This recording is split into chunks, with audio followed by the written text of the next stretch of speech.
relationship between our republic and our military is the oldest institutional relationship in our national history. And the Pew Research findings vividly highlight questions and issues that have risen repeatedly over the past 236 years.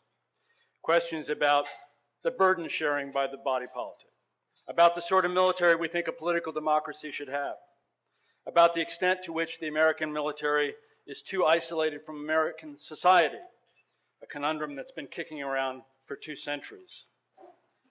These survey results, in effect, punctuate a point made by Admiral Mullen, as Paul mentioned, and Mullen said it last week, the day before he retired.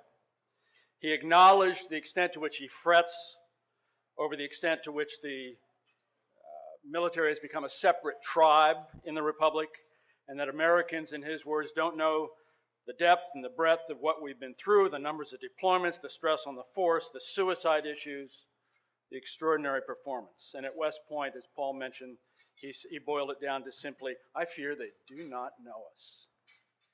This anxiety about a civil-military gap is an ancient theme in our history. Beginning early in the 19th century, the Army was sufficiently isolated from the rest of American life to sometimes resemble a monastic order, as the historian Russell Weigley once wrote, both physically isolated on far-flung posts and in far-flung brushfire wars, and isolated still more in mind and spirit.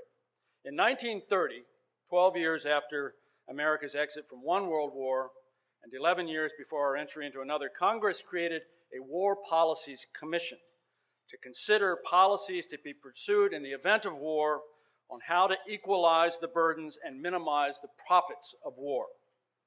The commission was to study amending the Constitution in an effort, somehow, to require everyone to bear the burdens of war equally. Some believed, for example, that if men and property were at risk of being conscripted under national mobilization, that would reduce the campaigning by vested interests for U.S. entry into a war. The commission included 6 cabinet secretaries and 8 members of Congress. The War Department point man in dealing with the commission, whose hearings were held in 1931, was a 40-year-old major named Dwight David Eisenhower. Not much came of this in the grand tradition of blue ribbon commissions. The Hoover administration in 1931 was occupied with other pressing matters, and the incoming Roosevelt administration 2 years later had its own priorities. The experience did provide Eisenhower with his initial introduction to what he would later call the military-industrial complex. But how far we have come in 80 years from a time when shared sacrifice in wartime was a concept that many hoped to enshrine in the Constitution. As it turned out, for the next war, no amendment was necessary. In World War II, 16 million Americans served in uniform in a country of about 140 million. Almost everyone had someone they loved in harm's way. Everyone had skin in the game. Today, we have about a million and a half currently on active duty, plus 854,000 in the selected reserve in a country of 312 million. Relatively few have skin in the game. The Pew survey shows that half of Americans believe the wars in Iraq and Afghanistan have had little impact on their lives. Only 1/4 are paying close attention to the wars. Yes, we're proud of them. Yes, we admire them. The survey certainly confirms that, but how deep does that go?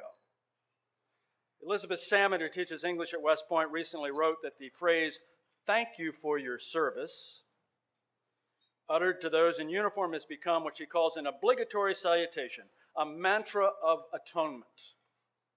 She suggests that substance has been eclipsed by mechanical ritual. After the engagement, both parties retreat to separate camps without a significant exchange of ideas or perspectives having passed between them.